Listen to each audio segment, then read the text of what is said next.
Good evening. Welcome to the Corporate Parenting Board meeting for the 19th of January 2021. It's my first meeting as chair, so I'm hoping it's going to be an interesting meeting. As with other council meetings, this meeting is being webcast, so welcome to people watching tonight. First, apologies from Amanda Hatton and Maxine Squire. Are there any other apologies that we're aware of? I think all members are here. We've got apologies from Sophie Keeble, Keith. She's one of the senior managers. So she's been called away, so she's unable to join us tonight. Thanks, Sophie. Item 1, declarations of interest. Are there any declarations of interest from anybody? No, nobody's signalling. Item 2, the minutes of the last meeting, which was the 18th of February 2020. Is there anything anybody wants to raise them from that?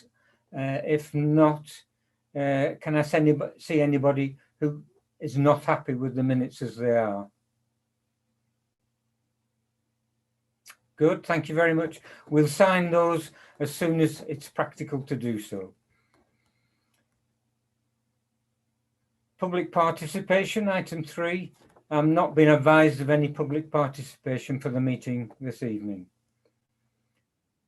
We move on to agenda item 4, which is the revised approach to the Corporate Parenting Board. And Simon Fisher is here to talk about that. Simon? All yours. Good evening, everyone. Yes, so this is the first paper, City of York Council Approach to Corporate Parenting. So this paper really just kind of reinforces the importance of the council meeting its responsibilities as a corporate parent. The board hasn't met because of the COVID for the majority of 2020, and we also have a revised, refreshed corporate parenting and children in care strategy. So it seemed appropriate to present this paper. It should be read alongside the corporate parenting strategy and action plan, and it also kind of just reinforces some of the feedback that's within the strategy from children in care and care leavers about the board strengthening its relationship with children and young people in care leavers. So further strengthening that really positive relationship, and also broadening the contribution made by children in care and partner agencies. So you will see towards the end of the report, there is reference to some proposals to change amendments to the membership of this board. And there's also some revised terms of reference as well for members to look at. So within the report, you can see it kind of very much stress the corporate parenting legal duty, which is very much set in stone now within the Children and Social Work Act 2017, and also the Children Act, and the 7 corporate parenting principles. Again, they are captured in detail in the strategy, but also referenced below as well. And helpfully, what we've done is we've provided some information about the 3 levels of corporate parenting responsibility, which came from the Local Government Association and the National Children's Bureau. And I think they're just really useful just to really help us to kind of think about and target the how we can all kind of go about ensuring that we fulfill our corporate parenting responsibilities. So the first one is the level 1, the universal responsibility, which is the minimum standard for elected members, officers within the council, and also officers within partner agencies. So that's having a real understanding of things like the needs of our children and young people in care, and why they need to become looked after, understanding the profile of our children in care, and how we can go about improving their outcomes, and how they compare to children who aren't in care, but also making sure that elected members, council officers and officers within partner agencies really understand their responsibilities towards promoting the welfare of children and young people in care and care leavers as well. And you can see there's reference to elected members and officers providing the best possible care, and knowing what is important to our children and young people in care, which, given the pandemic, has never been a more important time really to really hear from what children in care and care leavers are telling us about their experiences and the services that the council is providing. And then level 2, targeted responsibility, very much relates to elected members with designated corporate parenting responsibilities. So for instance, those elected members who sit on panels such as the fostering panel, the adoption panel, and obviously elected members who sit on this board and carry out, and also members who are carrying out scrutiny function as well. So that's making sure that elected members fulfilling those functions have really good qualitative and quantitative information about our services in care leavers, which helps them to evaluate services, make sure that the voice of children in care and care leavers is being heard, and how we can, what young people tell us, the care leavers tell us, can be used to improve services and to improve outcomes, and clearly making sure that the council and its partners are working together and responding to the changing needs as well, and clearly knowing what young people in care and care leavers think of the services provided to them. The level 3, the specialist responsibility, this is for key senior roles within the council. So for instance, Amanda Hatton, Sophie, and also myself as a senior manager as well in the organisation. That's about making sure that we're providing systemic leadership. There's a real in-depth understanding of the council's, the needs of children, young people and care leavers in care, ensuring that there are clear strategic plans and they're effective, and joint plans with our partner agencies and they're joined up, and building on those strong links with the children in care councils of showing that I matter and I still matter, and that they are effective.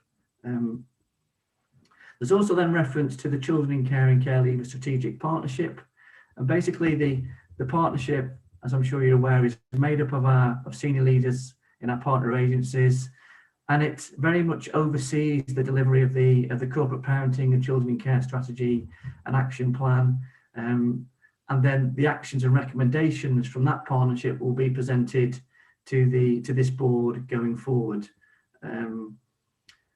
And you'll also see that there's reference to an operational group is in the process of being set up. So the operational group will be made up of representatives from partner agencies who will very much take forward the action plan, report that progress into the partnership, and then the partnership will report progress into this board. There's also then obviously reference to the corporate parenting board, which I've already kind of referenced really, and that partnership of the board providing leadership across the city and our partner agencies.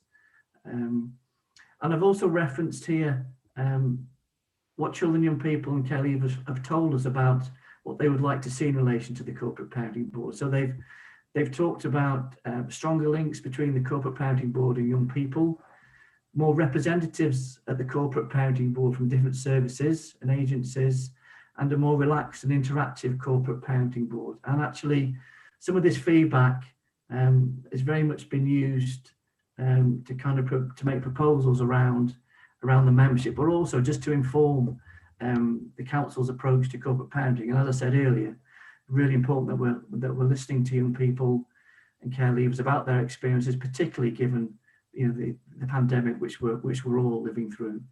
So there is a proposal towards the end of the report that we expand the membership of the board. So beyond elected members, but actually new members. So the corporate director of people and the director of children's services, assistant director of children's services, the group manager for Chief Permanent, which is me, representatives from health, the assistant director from education and or the virtual school head, a care experienced young person, and also 2 foster carers.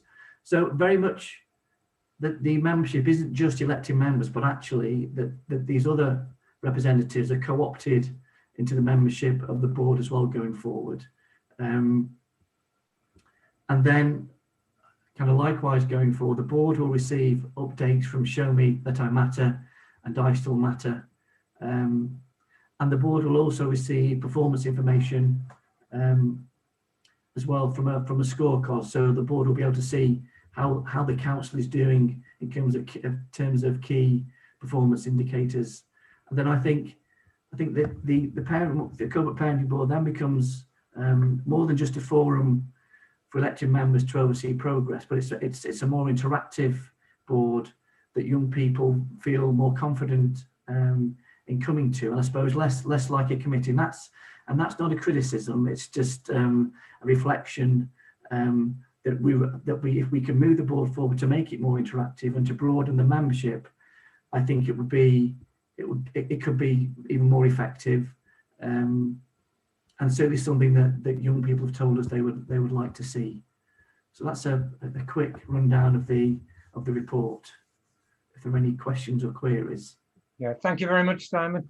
Are there any questions, comments on Councillor Musson? Thanks, Chair. So I read this agenda item with interest because, well, particularly the bit where it sort of talks about the role of this committee, because I have in the past felt that we sort of blur the lines a little bit between what we're supposed to be doing and what children's scrutiny does. And I think making clear the distinction between matters that we should be dealing with and matters that committee should be dealing with would be beneficial. Because we wouldn't want to duplicate efforts or start talking about things that might not be appropriate, especially with the proposed new membership that's in this paper. So I think it'd be clear to separate, that formal scrutiny process, and so that this committee can actually focus more on engaging with the voices of those in care, which is what you've spoken about. So for that reason, I kind of would support any of the changes to this committee that were asked for by the children in care, because ultimately, if they want this committee to change to engage with them better, then surely they are the best judge of what's best. And it would only be good to build stronger links with showing that I matter and I still matter. The only area about this report or on the papers that I have a question about is on the bit that says access to meetings and what that means, because this is the first corporate parenting board meeting that I've attended since I was elected onto it that has been live streamed on YouTube. And I was previously told that this was not a meeting that was live streamed because it wasn't a scrutiny meeting. And in the paper it says, in point 7, I think this is the proposed changes. The public shall have the same right of access to meetings, agendas, reports and background papers as apply to any other advisory body supported by the council. So I would like to know if this extends to live streaming, and that's not to say that I'm in favour or against it being live streamed, but I think it would be good to define. I think that's a really valid point, Councillor Musson. And actually, I've just emailed the same question because I have just kind of thought what the implications if we bring young people into here in terms of anonymity, actually, and confidentiality. And I think it's a really good question. So I've just literally emailed the same question. So unless I think Janie may be in the background if we want to ask Janie's view on that. But I think it's a good, and actually where I've attended corporate parenting boards previously, they haven't been live streamed. Now, unless there's some changes that have come in that I'm not aware of, I think that would be quite, yes. So Ange, you can definitely come in here, please, if that's okay, Councillor Earl. That was pretty much my only point, was to say it's good. I approve of the report, and also that's the only question I have. Hi, yeah, I can clarify. It's a public meeting, so there does need to be public access to it by the live stream as it is at the moment, and that would continue while meetings are being held remotely. In terms of confidentiality around young people attending the meetings, we would go into private session for those sections of the meetings. So those parts wouldn't be held in public on the live stream, but the meeting would go ahead without the public watching. I hope that helps. I wonder if it's helpful if I absolutely accept that, Ange, and I appreciate that. I wonder if it's also helpful just to take away a further conversation about how that can work in practice, because and then perhaps come back to that's board fine. members with an outcome for that. Would that be okay? I think we need that that help with that, Sophie. Thank you. Great. No, that's fine. I can definitely do that. Yeah. Councillor Baker, you were next. Yes, thank you, Chair. Good evening, everyone. And that's really interesting. Thank you, Councillor Musson, for talking about the need to delineate what items and what sort of what purpose and what feel this board has compared to Children's and Education and Communities Committee, which I am now the chair of. And I haven't actually sat on this committee either. Board until tonight. So yeah, I'd really appreciate and we'll do some work on talking about different aspects of the work plan, which we'll come on to later for this board, and how that ties into what myself and corporate scrutiny feel does still need to come to children's scrutiny. So there's definitely a good amount of discussion that needs to happen there so that everybody's clear. Now, my question to Simon is the proposed new members that are going to be co-opted onto this board. Have you already started or have any plans for how the foster carer representatives will be appointed? What process will that be like? And I'd like to suggest or request really that of course the York Foster Carers Association is given a key role in appointing those reps. No, I agree. Simon? So yes, no, I agree. I think they would be, yes, they would be involved, and clearly it would be beneficial if they were foster carers who were really interested in coming and attending and didn't have their arm at the back, obviously. But I'm sure I think to go through the committee initially and seek some advice and views from them about the best way to kind of garner interest and take that forward would be the sensible approach. And I've not done that yet, to be honest. I didn't want to jump the gun in terms of coming here first and getting feedback from yourselves, really. Thank you, Simon. Okay, Rosie. Councillor Fitzpatrick. Thank you. Comments really at first before a question, if there is a question. I just want to say that I totally agree with Councillor Musson. I think this is a good way of separating things out. I think we're all in agreement about that.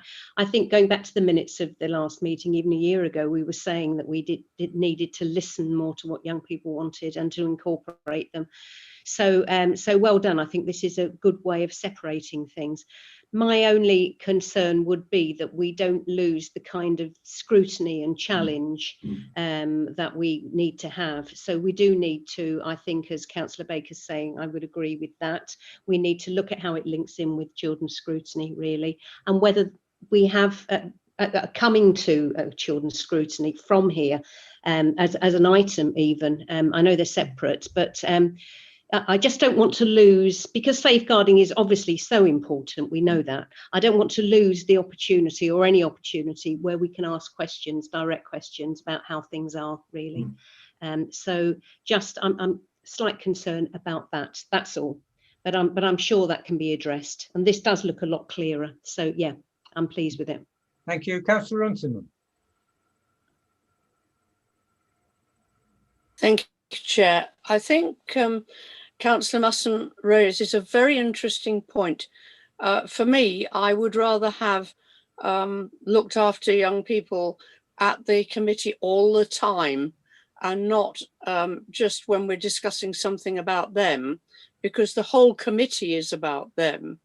And it may be that we have to find young people who are happy to be with us all the time, despite the fact it is a public meeting which is being live streamed. I think it would be slightly odd to have a meeting where some of it was in private and some of it wasn't.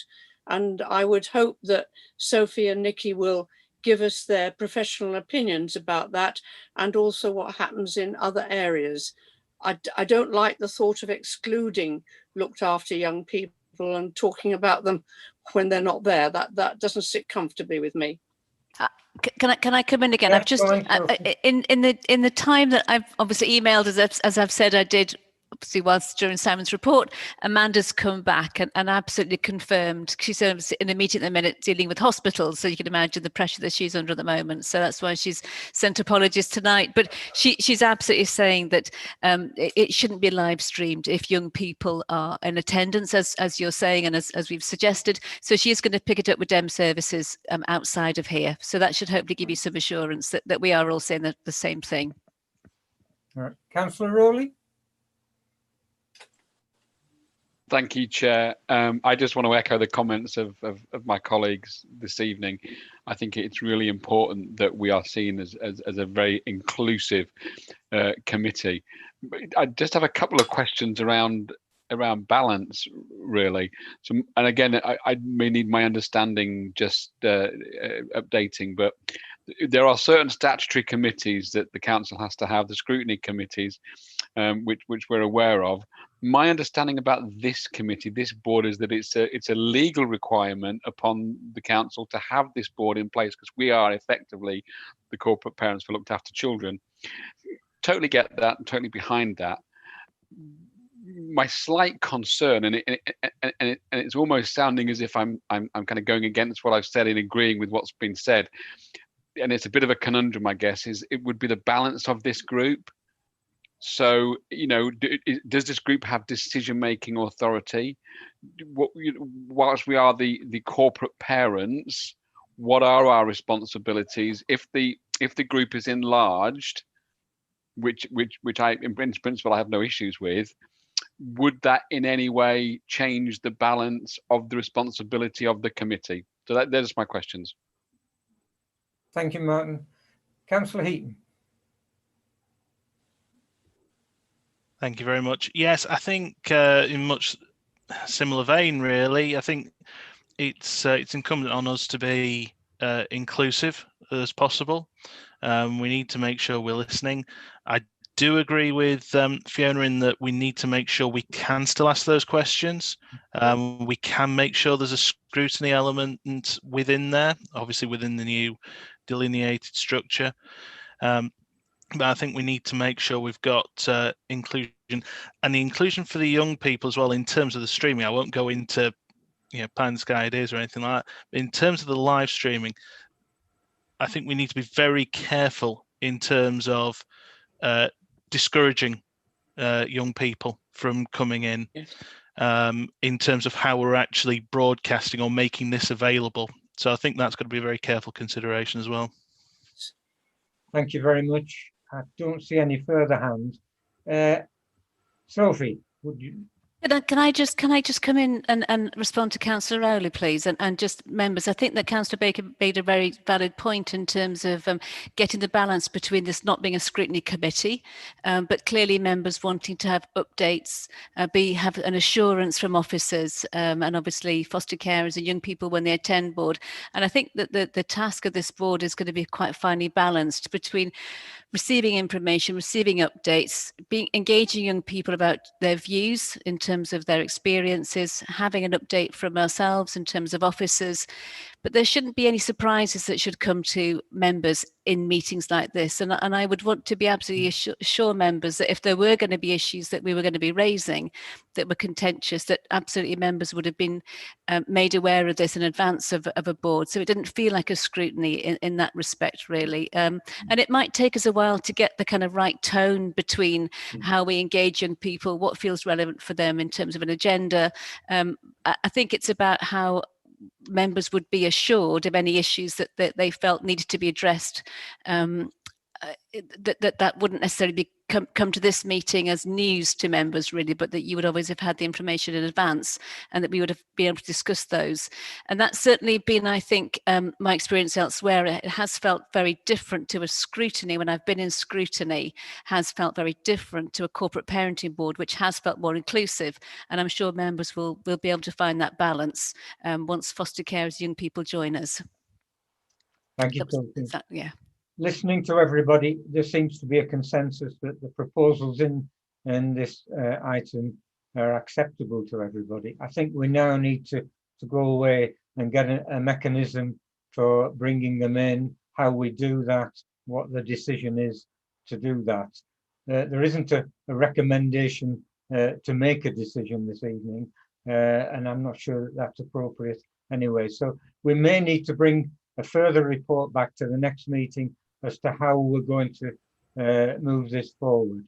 We may be able to do it in the meantime, but at the moment, I think we need the way to move forward with the proposals that everybody seems to be happy with.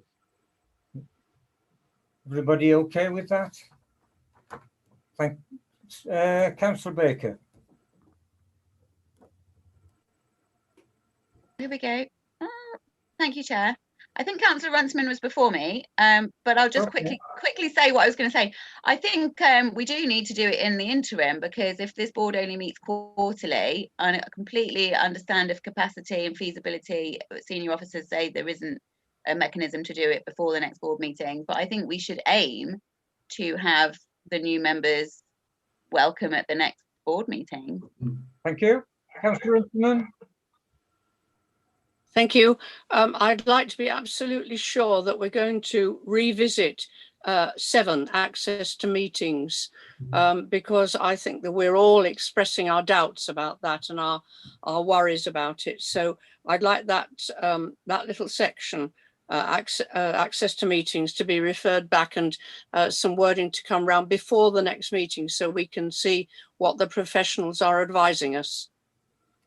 Sophie, can you make sure that happens? Yes, definitely, Keith. We can absolutely make sure that that happens. And it's really great because Nikki's on the call here. So absolutely, Nikki can be part of working with our children, young people, and about how they want to do that, how they can see that working.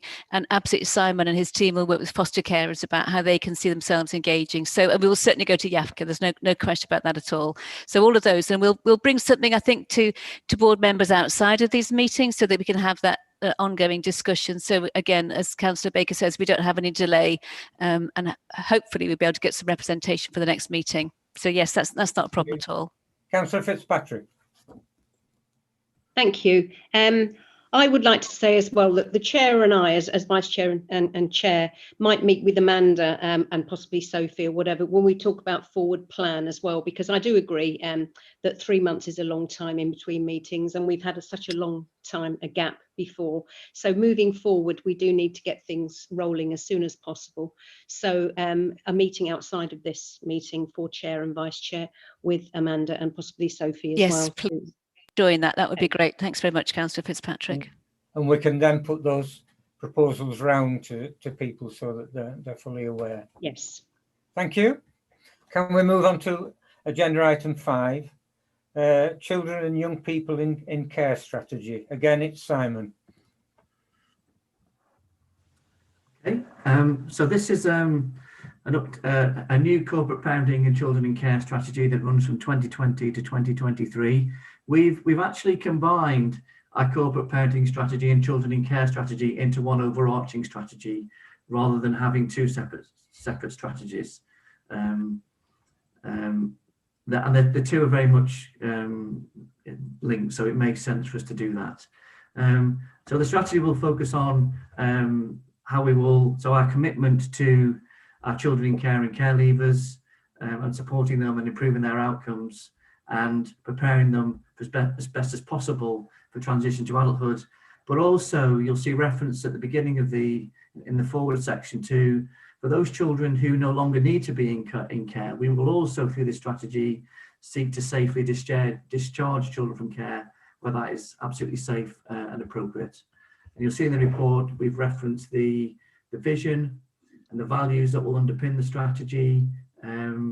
You'll see that it very much builds on the strong engagement we have with children, young people in care and care leavers, and it's very much sets out our ambition and how we intend to fulfil our corporate parenting responsibilities.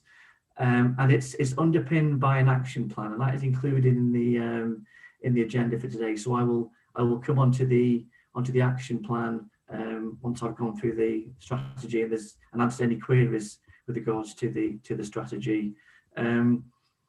It's a forward-looking strategy. It doesn't kind of look back over previous strategies, so that's why you don't see reference to that, and that's explained in the introduction.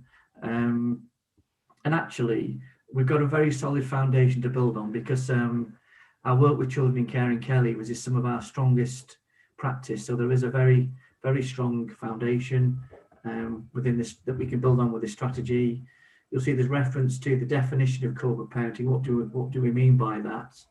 So as I'm sure you're aware, it's the collective responsibility of the council to provide the best possible care and protection for children and young people in care of the local authorities and care leavers. And that's underpinned in the Children Act in terms of particularly our partner agencies in supporting the council to meet those obligations. And then more recently in the Social Work Act 2017. And basically this, as corporate parents, we have the same goals for our children in care as any other parent would. You know, if this was my child, then I would run this. And I think it's important that we keep coming back to that and just kind of thinking, this was my child, is this good enough? So that again is is very much kind of emphasised in the strategy, along with the 7 key corporate parenting principles set out in the Social Work Act. And then there's reference to the role of the Corporate Parenting Board, and then the messages which I've already kind of alluded to, really mentioned in the earlier item, from what children and young people in care tell us about York. And for instance, I've just pulled out some of the key themes there are children and young people should be listened to more. Good quality relationships between young people and professionals is important, it's vital. Mental health is a very clear priority. As I say, there's some good feedback there from our children and young people in care leavers. They very much feel that support to care leavers is viewed as very positive, that they have access to health information, and on the whole, have a good awareness of their rights and entitlements. In relation to corporate parenting, as I said before, they would like to see stronger links between the Corporate Parenting Board and young people, changes to the representation, and a more relaxed and interactive Corporate Parenting Board. So that those points are also very much referenced to the strategy. And then you'll see that there are 8 objectives. The first one is our children and young people have a voice in the way we deliver our services, and we will act upon them. The second one is that children and young people in York can remain safely at home. So for under each objective, you can see we kind of say, this is what we're going to do and this is how we will achieve it. And then for objective 3, our care leavers in York have a comprehensive local offer. Objective 4, children and young people will be supported in their education, employment and training. Objective 5, children and young people will have a suitable place to live and be cared for, secured through timely, permanent planning. Objective 6, the health and well-being of our children and young people will be a priority for the council. Objective 7, our children and young people are protected from harm and or the risk of exploitation. And then finally, objective 8, children and young people in our care and care leavers achievements are celebrated.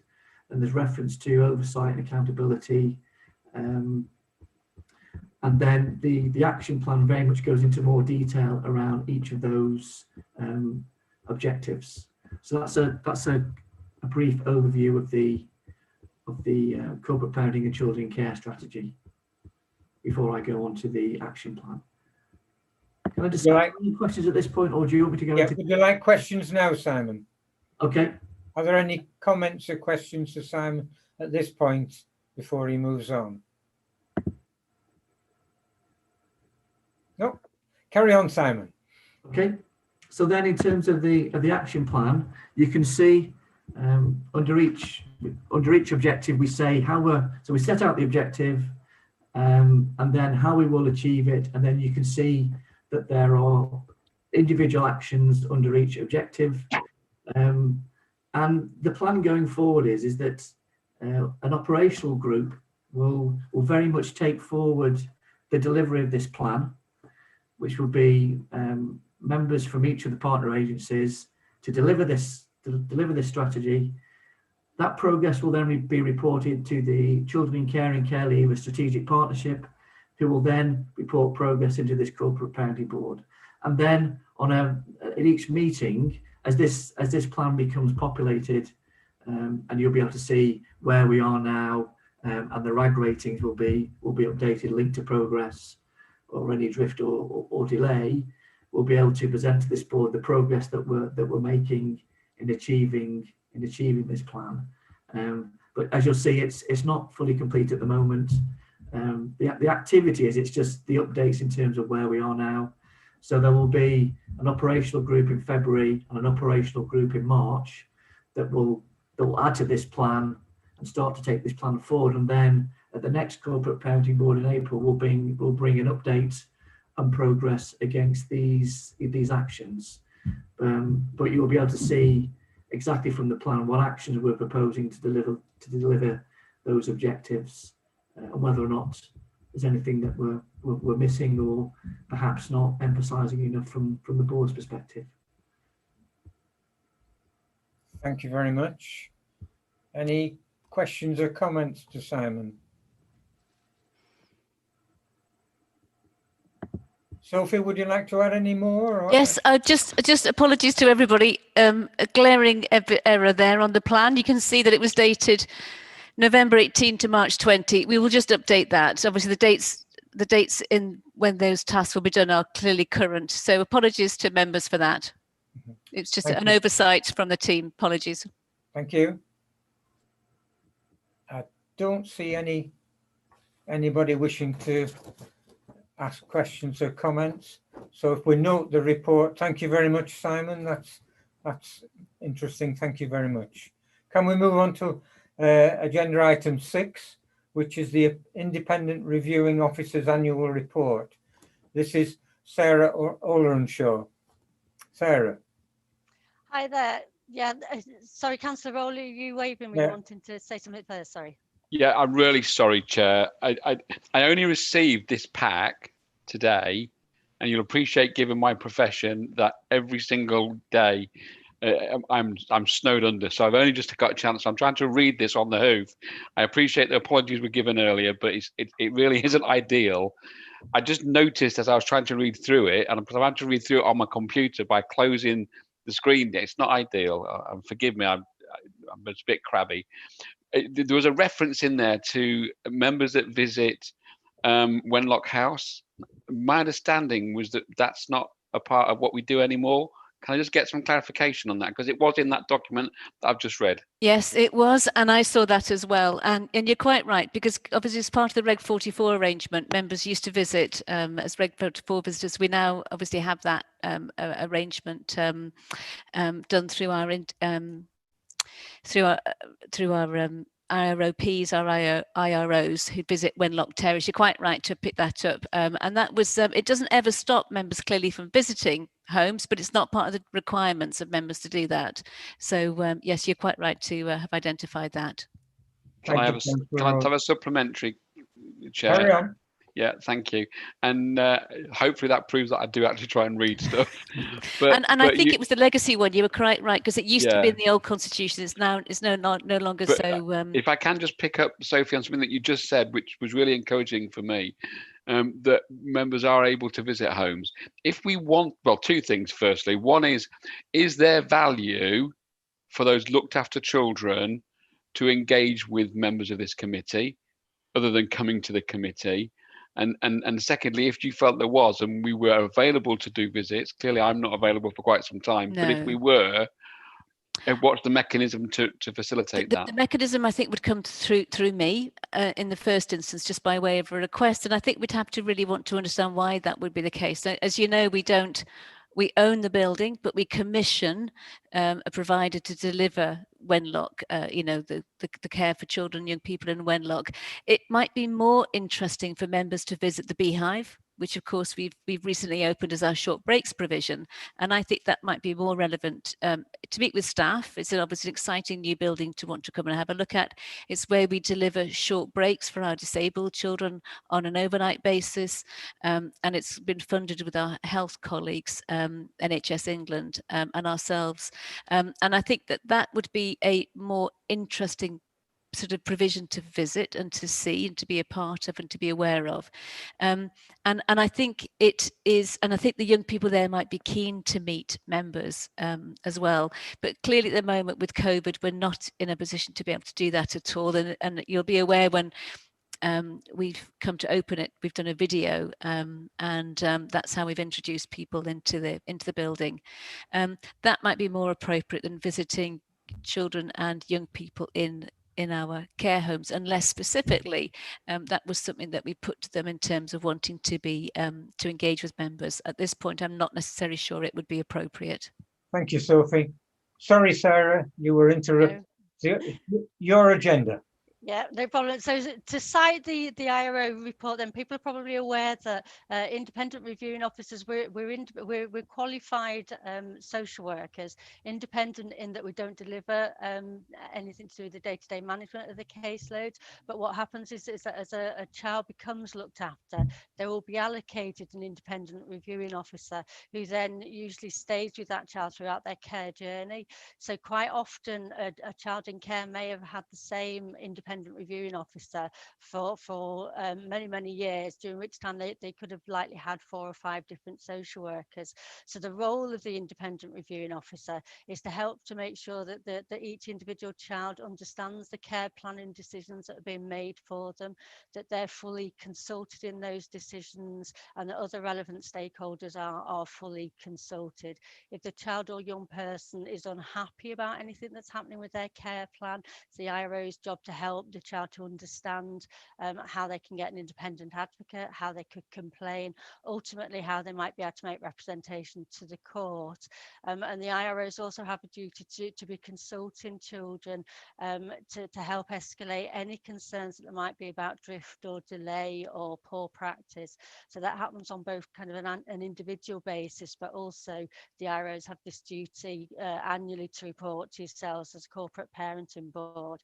In between that, IROs are escalating. I've just lost sight of yourselves. Sorry, I've got you back. Sorry. In between that, IROs are escalating any issues to try and resolve them frontline with workers, and escalating that up to managers. Ultimately, IROs can refer things. I think you've gone quiet, Sarah.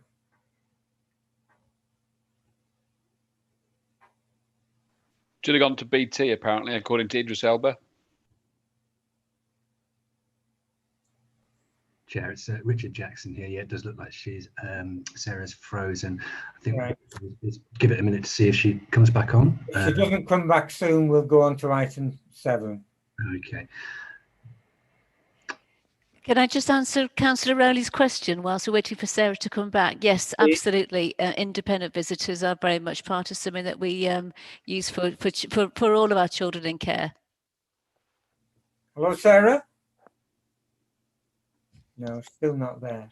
Chair, can I say something here? I've had my virtual hand up. Can I, going back really while we got a space now to what Councillor Rowley was saying, and it's certainly no criticism of Sarah, but the way this whole agenda and the items have been presented to us this time has been slightly problematic, really, and very much thanks to Ange, I want to say, for pulling it all together today in a PDF, although that was quite late on, and that's not Ange's fault, but really to get reports late on, it's very difficult, really. So I'm glad we've had it now put back into this format. So thanks, Ange, for that. I just bring that in as Martin raised it before. Right, doesn't seem like Sarah's coming back immediately. So can we move on to item 7, which is Simon again, please? Highlight report from the last strategy group. Simon. Right. Hi, Simon. Sorry, apologies. Just had to unmute and. Yeah, that's okay. Yes. Can you all hear me? Yes, that's fine. Okay. Okay, so this is an update from the partnership on the 13th of January, and the board will receive these going forward, and it will very much reflect our progress against the action plan, but it will also kind of highlight any kind of key discussion points or key actions from the partnership meeting as well. So there's this particular partnership focused on some key service updates from teams, and you'll see that reflected in this report. So the Pathway team, the Leaving Care Service, 135 young people, 124 care leavers, and 11 young people preparing to leave care. You'll see we have seen an increase in the number of cases in the team, and that's due to 2 things really. One, we've seen more young people come back at age 21 to request support, which is very much captured in the Social Work Act 2017, but also because we've got a higher than usual cohort of young people who are age 18, and that reflects that just short of a quarter of our children in care are aged 15 to 17, so we'll be leaving care in the next 2 to 3 years. In terms of performance, you can see that we're in touch with all but 3 care leavers, which is very good performance. A relatively small proportion of pathway plans that are out of date, and that's 13 out of 124. And we continue to focus on those care leavers who are less enthusiastic about reviewing those plans, but that's good performance.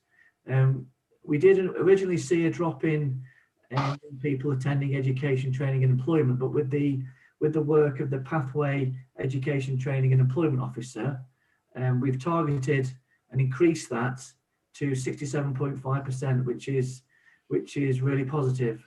And then, you know, a great achievement is that we've got 12 young people attending higher education courses, either at college or university, which is, I think in the last business, I think it was 6. So that's a great achievement to double that to 12. That's really positive. And then in terms of accommodation, for those aged 16 to 21, 92% are in suitable accommodation. A real positive that we've got a real increase in the number of young people who are staying put with their foster carer. That's 17 young people, again, the highest that we've ever had, which is a real positive. And then for care leavers 21 to 25, we have again a 91% in suitable accommodation, which is good.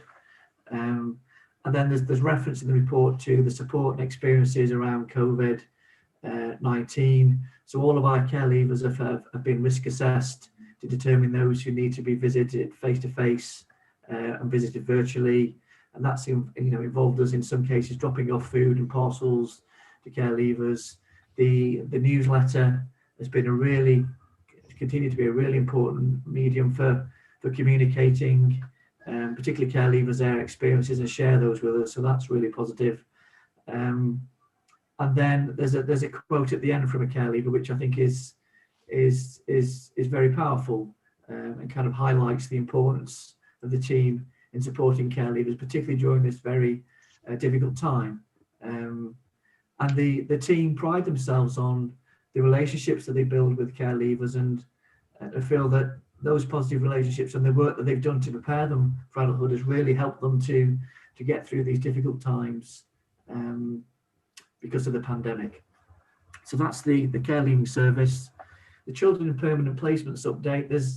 We had a really good discussion there of a case example at the partnership, which highlighted some of the challenges and risks in supporting young people during COVID, but also how the commitment of our social workers in some difficult situations. And you can see there that 2 young people went off to Newbury, and the only way to collect them was for social workers to visit, even during the lockdown. So you can see reference there to some of the challenges that the team had, both in Newbury, but also when the young people returned as well. They were kind of determined to be together, not really kind of understanding the impact of the virus on themselves and others. You also see there that this is the 3rd lockdown, and staff, I think it feels much. I think the pandemic feels much closer to staff this time around. I think they know more people who are directly affected. It feels much closer, and clearly people are tired. They're exhausted by it. So we kind of discussed that last time. The importance of having regular team meetings and keeping in touch, communicating with social workers, and making sure they're taking annual leave. Just very much thinking about their own welfare, really. And then again, every child has been risk assessed to determine whether or not we have direct contact or face-to-face contact with our children in care. And again, really positive there that when updating those risk assessments, it's been easier to do that because of the learning from the previous lockdown. So that's a real positive, that we've been using the learning from the lockdowns to inform our planning and risk assessments going forward, really. And that's included plans to make sure that vulnerable young people and children in care are attending school or accessing online provision. Some of our young people have found it very difficult during these times, as we all have, really. And there's reference there to some people might need a bit of coaxing to get them back into fuller engagement when the lockdown eventually ends and some normality. And others have unfortunately, we've had some antisocial behaviour, but that's been relatively small, so that's reflected as well in the report. Our performance around personal education plans in the team is good at 92%, and across all teams it's 87%. So that's positive, and a real push just before Christmas to really get those plans completed and of good quality. And the PEPs are undertaken now on a termly basis. We've had a real challenge around dental appointments for children in care. And that's not just a York issue, that's an issue nationally. Dentists are now open again in York, but there's a backlog of appointments. So we've got a message out to our social workers and to our foster carers and providers to say, look, contact the dentist, and if needs be, go on a waiting list, but don't miss out, because it's important that you are at least on a waiting list. Then any further news that's in terms of the work that's taking place nationally to move this forward that'll be shared through the partnership. Our review health assessment completion is 86.4%, with around 5% of young people declining to have the health assessment. So there's some good performance there. I think it was really interesting just talking through the case study in the partnership, which very much brought home really some of the challenges. Then with the court team update, the court hearings, there remains still a mixture of virtual, hybrid, and some in-person hearings. Some of the virtual hearings, can be a challenge at times due to technical issues, or because you're not there in person, you don't have the same level of quality of pre-hearings discussion with counsel. And sometimes, if you're in a court hearing and you need to get something across to your counsel, you can pass a message through, on a piece of paper, or kind of tap them on the shoulder in that way. So that's difficult when you're having hearings virtually. So that's been a challenge, and that's something that social workers have found more difficult. And that's also meant that there's been some delay in some of those cases in court proceedings concluding during the lockdown, particularly where the final hearing is contested. And that's often the case in adoption cases. And therefore, the courts putting those hearings back so that those hearings can take place in person. But that has meant there's been some delays. But there are meetings taking place with the judiciary, and some national guidance has come out as well from the courts around adoption cases in particular. The manager of the court team debriefs as much as possible really after virtual hearings, because they can be quite emotional. Particularly sometimes you're not able to clarify kind of any queries as you would be able to if you were there in person really. So that's just an update on some of the challenges around court hearings during the pandemic, and contact as well has been a big part of the care planning for children, and courts not particularly flexible around some of those arrangements, even though as a local authority we also have broader duties towards the welfare of our staff and families and foster carers as well. So that has also not been easy, but we've been kind of ironing those issues out as we've been going through them really. And then again in the court team, all children open to the team have had risk assessments to determine whether or not visits are face-to-face or virtual. And in all of our cases, if a visit is needed, then a face-to-face visit is needed, we will make sure that those visits take place. And there's also a tracker now, which is very much updated by the legal department, which helps us to track our cases in care proceedings and making sure that we're on track with filing and meeting deadlines. So that's been a real positive. Then in terms of the fostering service update, just some broad information there about the number of approved foster care households. That's 118. You can see the breakdown there of mainstream carers and connected carers. We do have some challenges in terms of our foster carer sufficiency. We are doing what we can to try and recruit more mainstream foster carers. The majority of our vacancies now are for foster carers to take younger children, and we have very limited vacancies for teenagers in particular. We are part of the White Rose framework, so some of those sufficiency issues can in part be addressed through going out in the framework for an independent fostering provider, for instance. So that does ease some of those challenges. but regionally there are also sufficiency issues across those IFA agencies, and even nationally, nationwide, there is a high demand for placements for children in care generally. And often, if we're seeking a placement, we're in competition with a number of local authorities. I think that's got worse really through the lockdown. You'll see there we've reviewed our sufficiency strategy throughout last year, which includes the residential strategy. We've extended our contract with Hexagon Care, who run Wenlock Children's Homes, and that's for 3 young people with more complex needs, age 11 to 17. So that's positive. And then Sophie chairs a reducing service cost board on a monthly basis, and we present information to that board around our in-house capacity for placements, vacancies, any foster carers on hold, areas of demand. So that's proved to be a really useful, although challenging at times, as it should be, but really useful in kind of honing down on our activity around placements in costs. So that's referenced as well.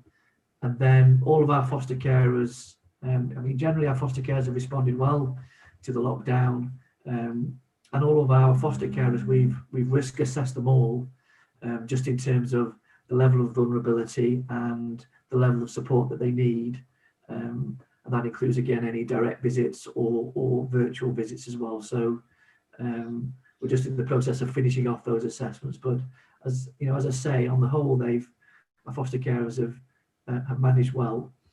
And then just on recruitment, we did start a campaign, a digital campaign in February, but unfortunately because of the pandemic, we had to put that on hold in March. We then resumed the campaign in June, and what we found is that we had a high number of applicants who were interested in becoming foster carers, but unfortunately they weren't the right people. We found that they were often people who'd been furloughed or had lost their jobs and really hadn't thought through what being a foster carer was, and didn't really have that kind of understanding.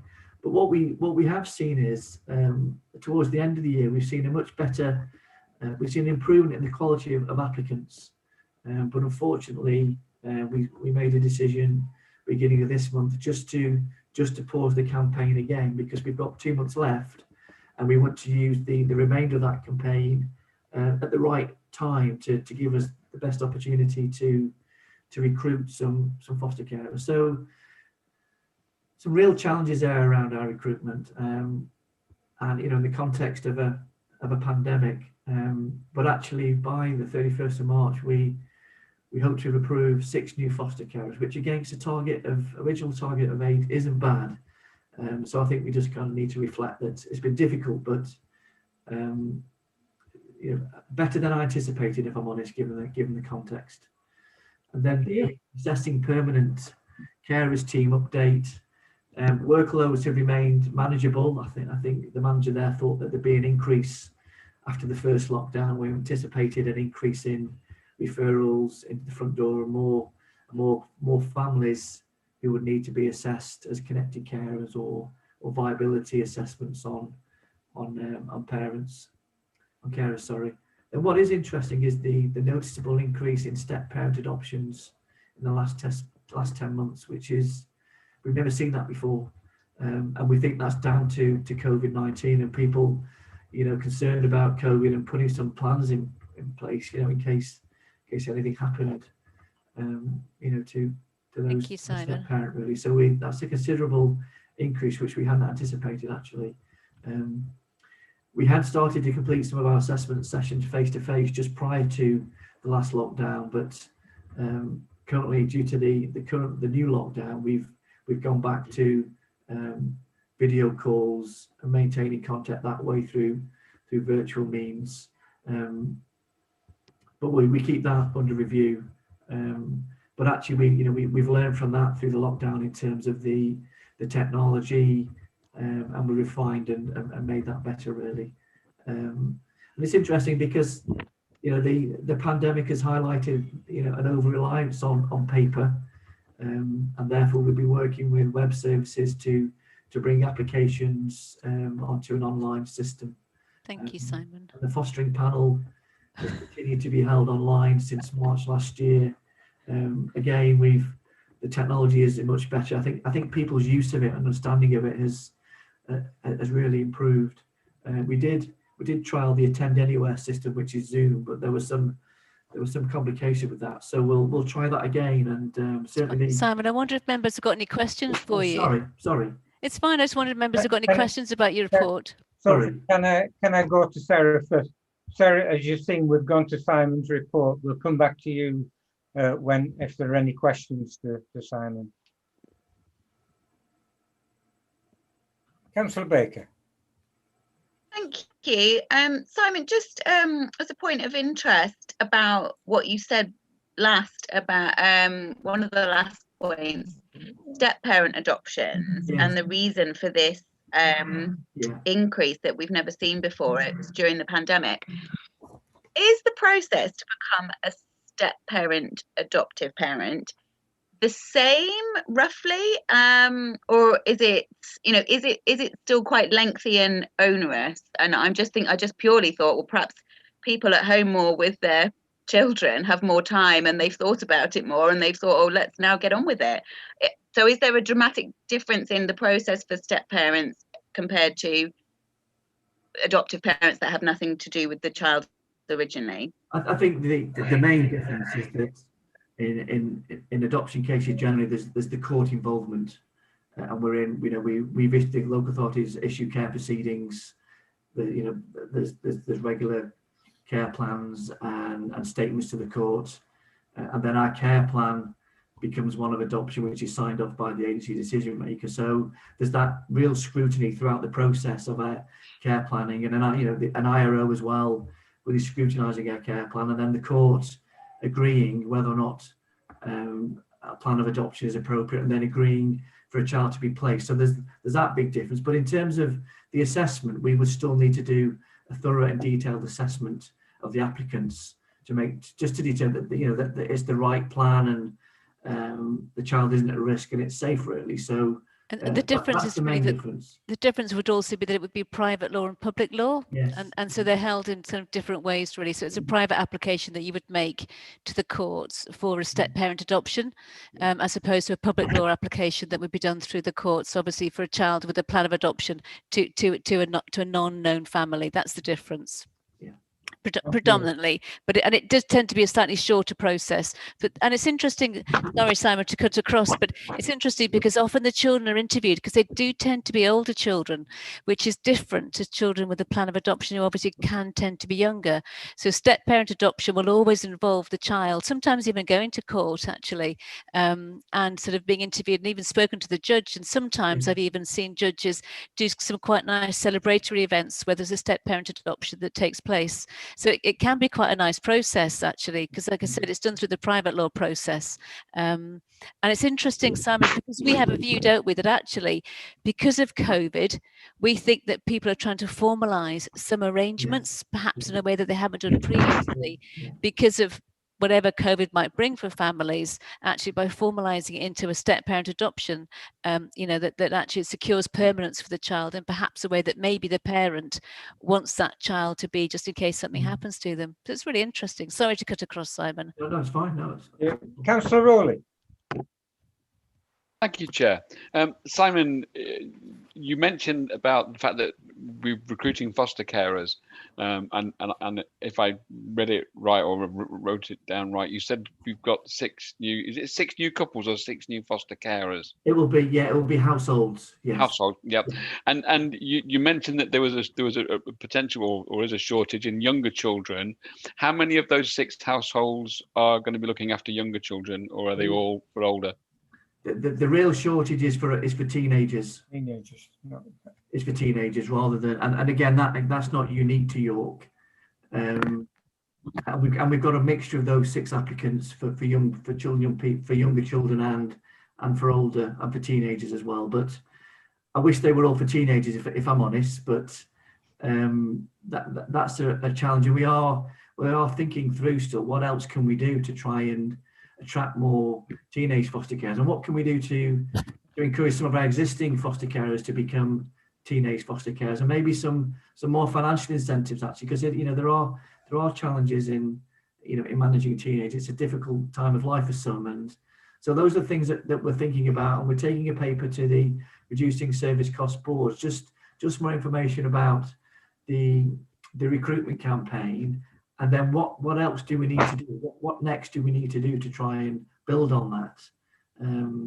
And also some other proposals potentially about being a bit more creative with our existing foster carers. Thank you, Simon. Councillor Runciman.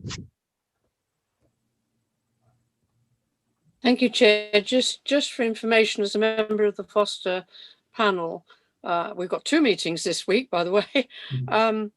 You tend to find with younger children that they're often, it's often connected carers will be acceptable to us and acceptable to them. Not so much with older children, but certainly with younger ones. In my experience, that's what connected carers tend to do. They'll take them on when they're little, if they're grandparents or if they're aunts and uncles or whatever.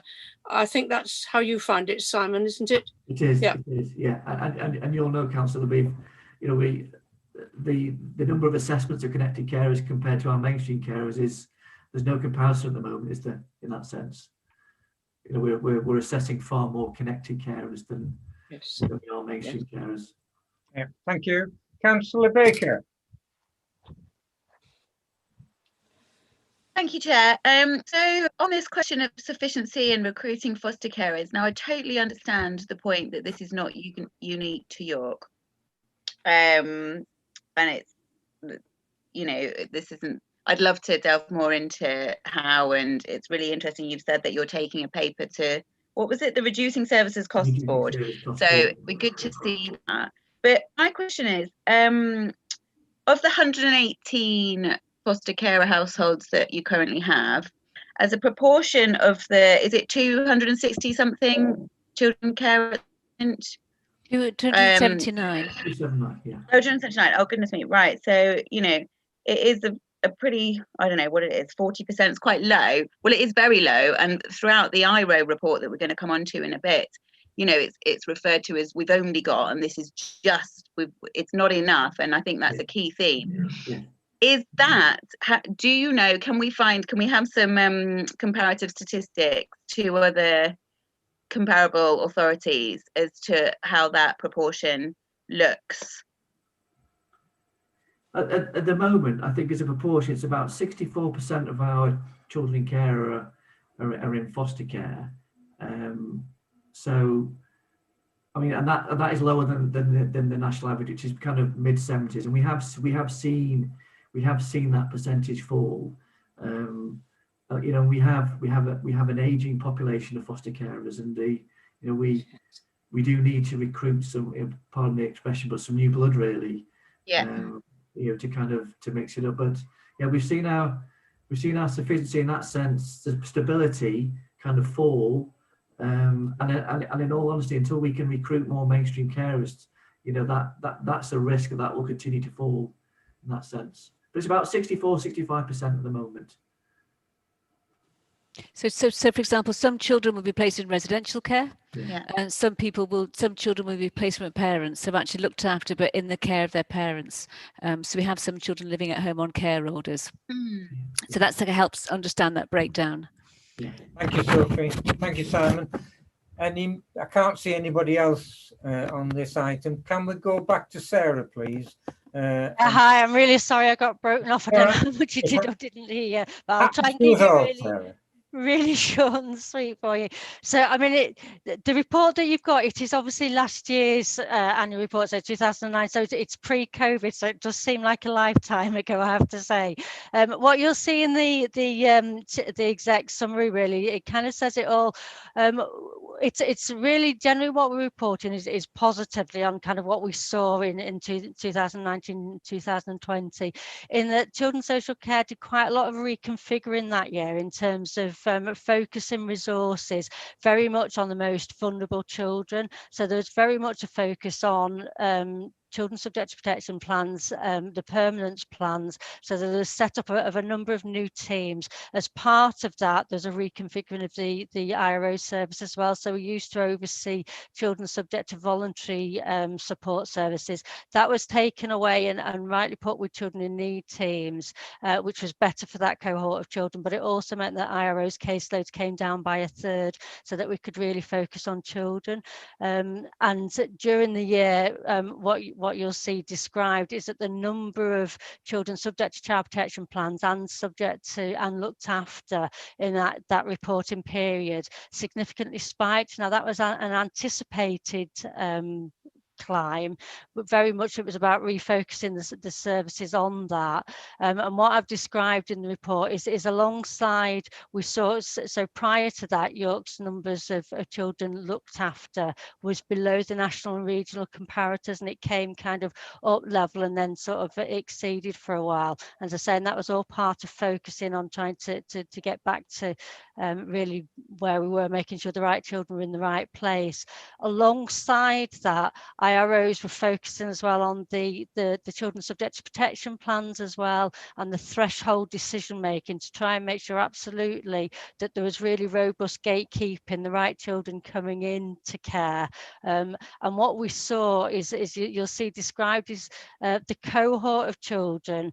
There are fewer children now that are voluntary accommodated, so far more, well, a higher percentage are now subject to court proceedings. So we would say that they were the children that absolutely the most critical concerns about. But also you'll see that there's been a shift in the age demographics as well. So again, there's been fewer teenagers coming in, more of the younger children coming in.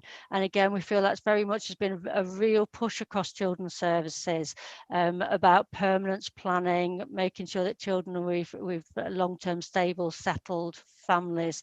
So that was all part of that. So all of that was kind of anticipated and generally really seen as good.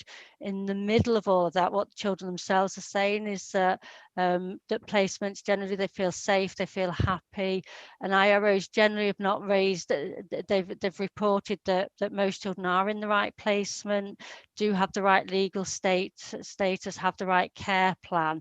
But the key things that have kind of come out, I think we've just alluded to really, is the sufficiency really, is the number of local placements. So there are, and particularly those older teenagers, some children having to be placed outside of York.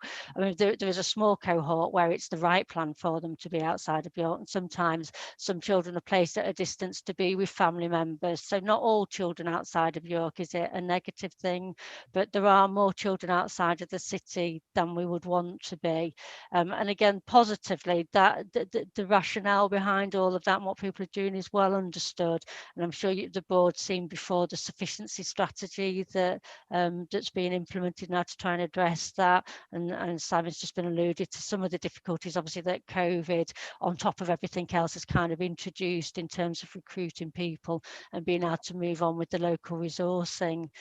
But the two key issues that I would say that really come out are obviously the local sufficiency, and again, still the impact of retaining suitably experienced staff. So again, you'll have heard elsewhere that there's been a lot of work that's been done in York at trying to grow our own, recruit our own, developing the social work academy, and what we're absolutely seeing is an embedded kind of growth culture across York.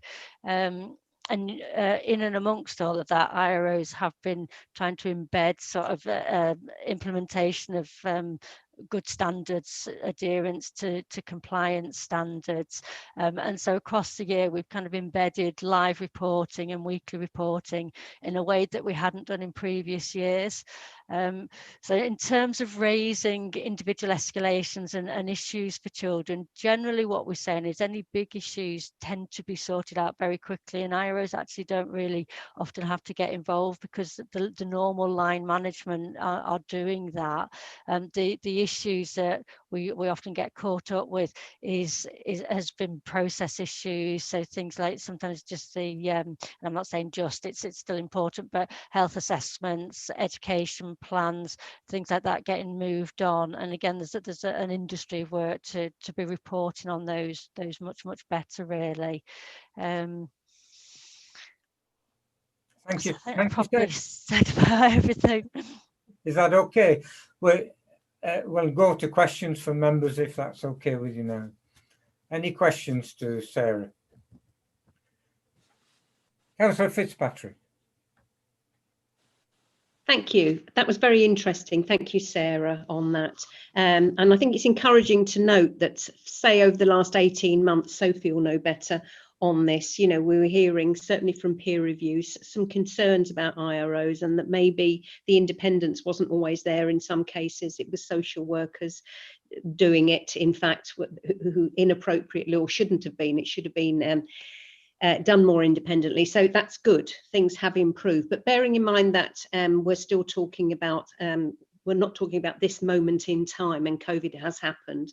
I think the key issues there are ones that we would have recognised, and it's good that they've been identified. The second one always concerns me, and I know you've mentioned it, and that is the out of area placements. Professionally, my background as an advisor was always to look at that, not only because they're very expensive for the authority, but also the inappropriateness of them for young people. So I know you've kind of mentioned it, but we haven't had figures. So to Sophie, really, you know, as we move forward, I really would like to see the numbers, and so we know exactly how many we're talking about out of area, really. If we can certainly get those circulated to you, and I think, as Simon was saying, some of those will come caveated because some children are living with family members, say for example aunts and uncles who live in different parts of the country, so Wales, Cornwall, whatever that might be. So it will come caveated with that, but we can certainly circulate those figures. And again, as Sarah has said, it's not always the right plan for some children to be in York, and some of that is about moving them away from their peer groups. Some of that is about moving them away from adults who are not suitable adults for them. So absolutely. And what we can do, and Simon and I can work on this, we can put something together for you, which is a bit about which children, if they could, we would place in York. Maybe that's the interesting thing you would want to know about. Some of them, clearly, as I've just said, we understand why they're not, but we can put some context to that for you around who we would, if we could, we would place in York. Yeah, would that be helpful?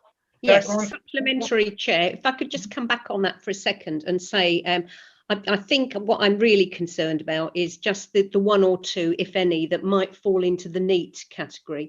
You know, if they're out of area, they might lose touch with their community as well as family, anybody. Where do they go later? And I know that we follow them through, hopefully, and in the majority of cases we do.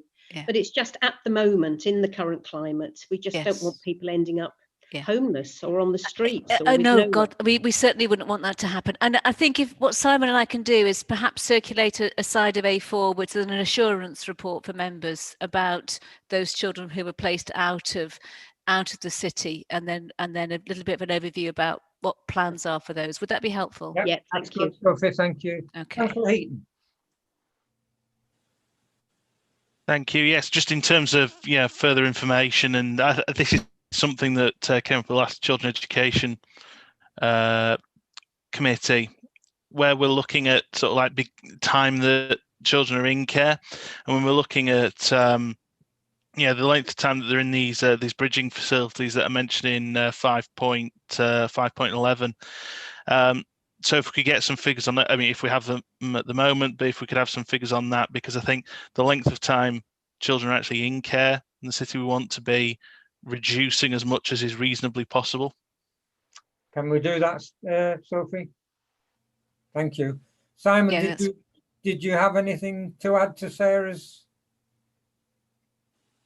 No, I was just going to say that towards the end of last year, we started a process of reviewing all of our children out of area to see who could we move back into York.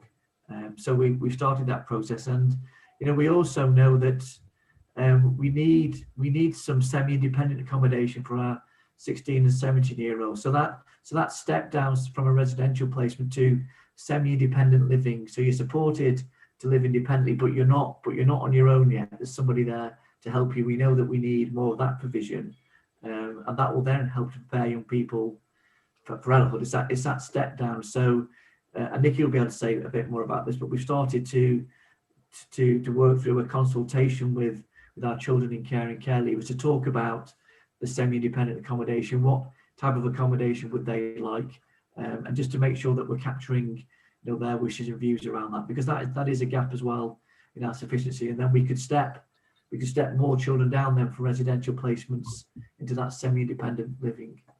Thank you. Thank you. Don't see anybody else wishing to ask questions. Can we move on to item 8, please? It's the update from Voice by Vicky. You there, Vicky? Nikki, hi.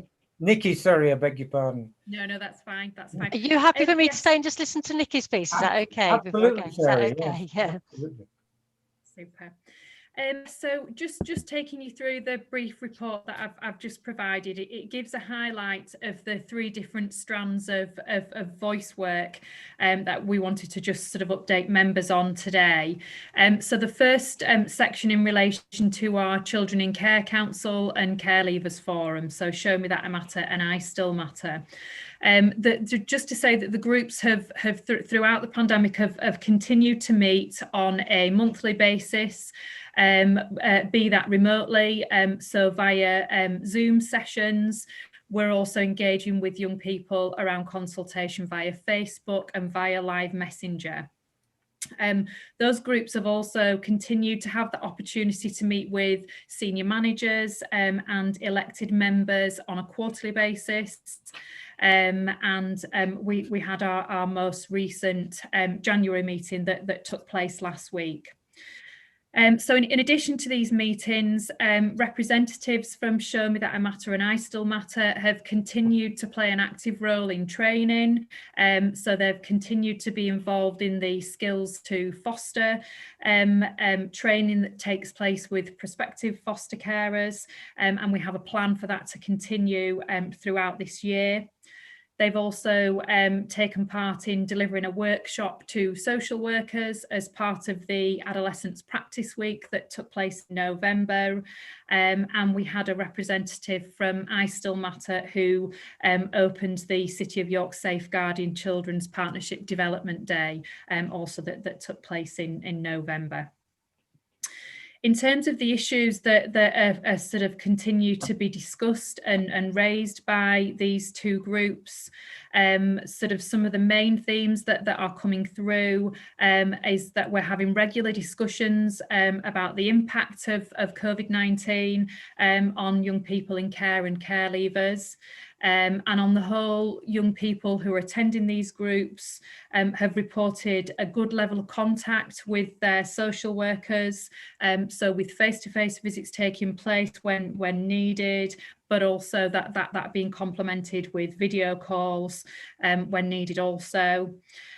Young people's experience of education, as they've reported to these groups, have been a little bit more mixed, with some finding obviously the new learning challenging and understandable anxieties in terms of what this year will look like in relation to education. A second key theme that has been talked about across the groups is in terms of access to records and information about the life story of children and young people in care. So how young people actually can access that information and the report that they receive around that. So some work is currently taking place with the Pathway team, and we've planned a piece of work with the advanced practitioners around actually ensuring that information for young people is available and accessible. Another issue that's been raised by the group is around training for professionals. So they're keen to know a little bit more around what training is available to foster carers. So we have plans to make that request to Jill Hall's team, the Assessing Permanent Carers team, to ensure that the groups are fully aware of the training that is available and continues to be available for foster carers. And then other issues that have been raised have been around the perception of care leavers who are young parents, and awareness raising in terms of possible bullying that young people in care can face. So the two groups are keen to have further discussions to explore those issues and to bring in senior managers as and where needed. So the second section of the report talks about advocacy. So just reporting on our advocacy casework that we're continuing to provide. We're continuing to take a really blended approach with the advocacy. So advocacy support taking place on a remote basis, but where face-to-face contact is needed, then we're continuing to do those face-to-face visits with children and young people. So remotely, advocates are continuing to engage with young people via phone, text, video calls, and are using a variety of platforms to ensure that that's effective. Between October and December, the service received a total of 8 new referrals for advocacy, and half of these were in relation to children and young people in care. And also over half of those, so 5 of those 8, were in relation to young people who had some special educational needs also. So as is sort of demonstrated in the table, we have seen a decline in referrals for young people who are requesting advocacy. And the exact reason for that isn't really known. Again, whether that relates to some of the feedback in terms of young people feeling that actually the contact that they're having with their social worker and those lines of communication is actually positive at the moment.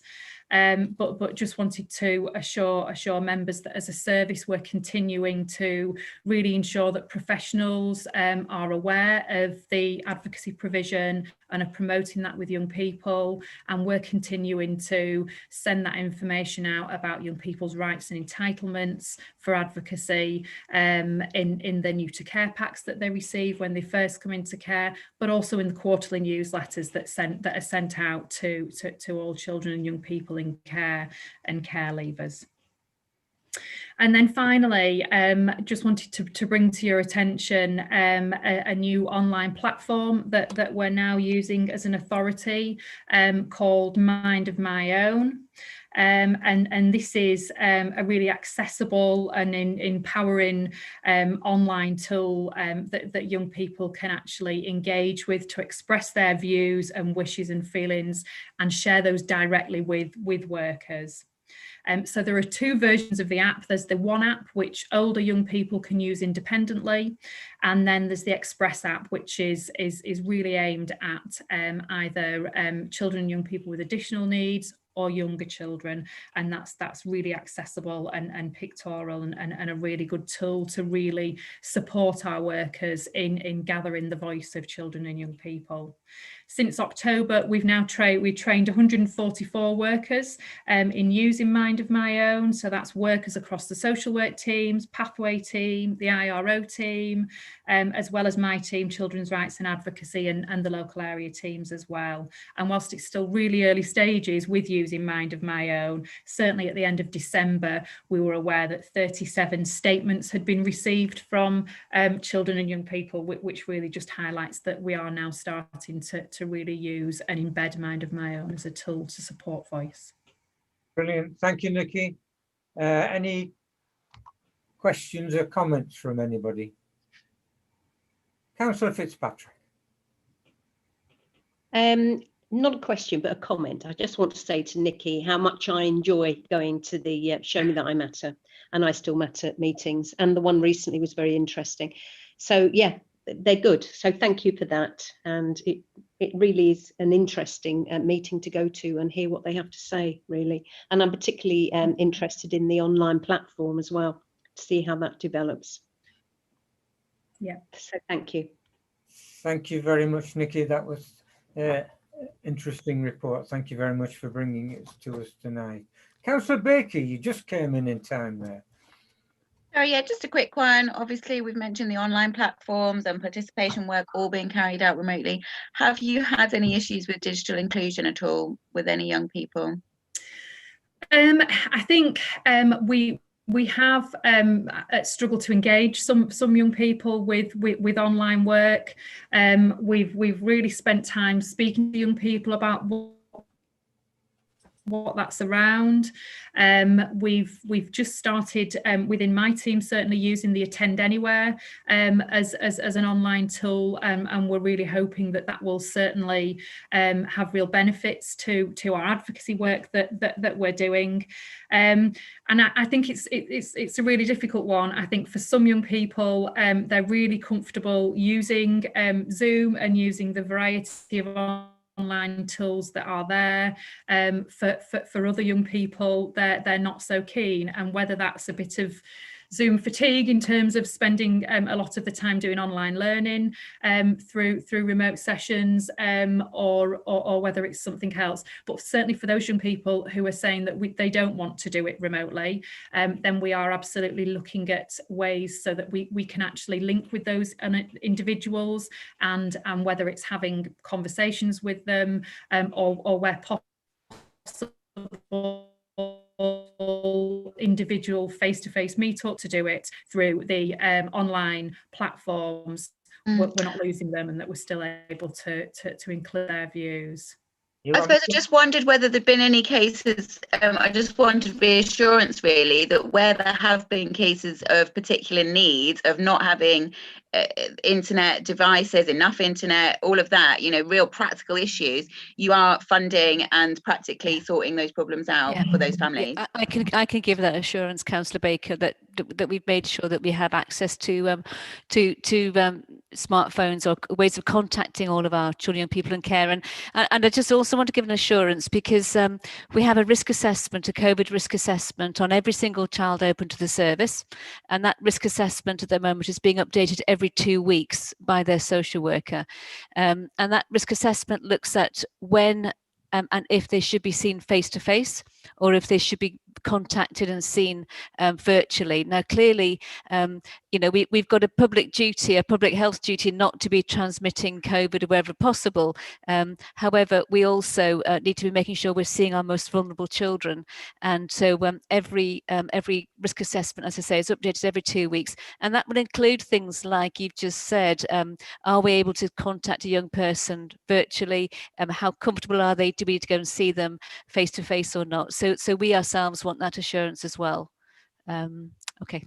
Thank you, Sophie. Yes, devices and connectivity are an important aspect in many areas at the moment. I think that's really helpful. And I would just say, I want to just champion the Mind of My Own app, and say that York have just been sort of well praised for the greatest take-up of any local authority across the country recently. So we've been recognised as our increase has been fantastic amongst our staff. And I meet now monthly with the director to have those kind of touchdown and see how it's going. So again, it just gives you an assurance that we really are doing well with the app and how we're engaging young people, which is great. Thank you, Sophie. We'll move on to item 9, which is the work plan and dates of next meeting. You'll have seen, I asked earlier about dates for the next meeting. You'll see Anne just sent them round. The next one is the 28th of April. You'll also have seen that there's nothing in the work plan there. So I spoke earlier with the Vice Chair, Councillor Fitzpatrick. I think Vice Chairs are important in our council. They're not often seen to be important, but I think they are. I've beaten that drum for many years and nobody takes much notice. But so Councillor Fitzpatrick and I are going to suggest that we have a meeting with officers to work out items for the work plan for the next meeting. and potentially for meetings in the future. So if members are happy with that proposal, we'll work that through in time for the meeting in April. I'm not seeing anybody violently opposed to that, so I think we'll work on that basis. Thank you all for that.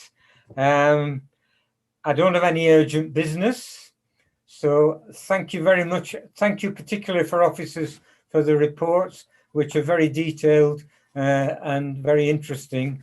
And thank you for attending the meeting tonight and explaining them to us. So until we see you again, thank you very much. Good night. Good to bow out. Thank you. Sorry, Councillor, do you mind Baker. if I just say something and just ask to be included somehow in the discussions about what might go on the next agenda, bearing in mind the many outstanding strategies that the Children's Committee wants to discuss, to do with permanence, to do with sufficiency, or foster care remuneration. There's many overlaps, like we mentioned at the beginning. So I'd just like to make that point that I'd be very happy to be involved in discussions and try to work out a work plan that suits both Children's Committee and this board. Thank you for that. We'll keep that on. Thank you. Nothing else? Thank you, everybody.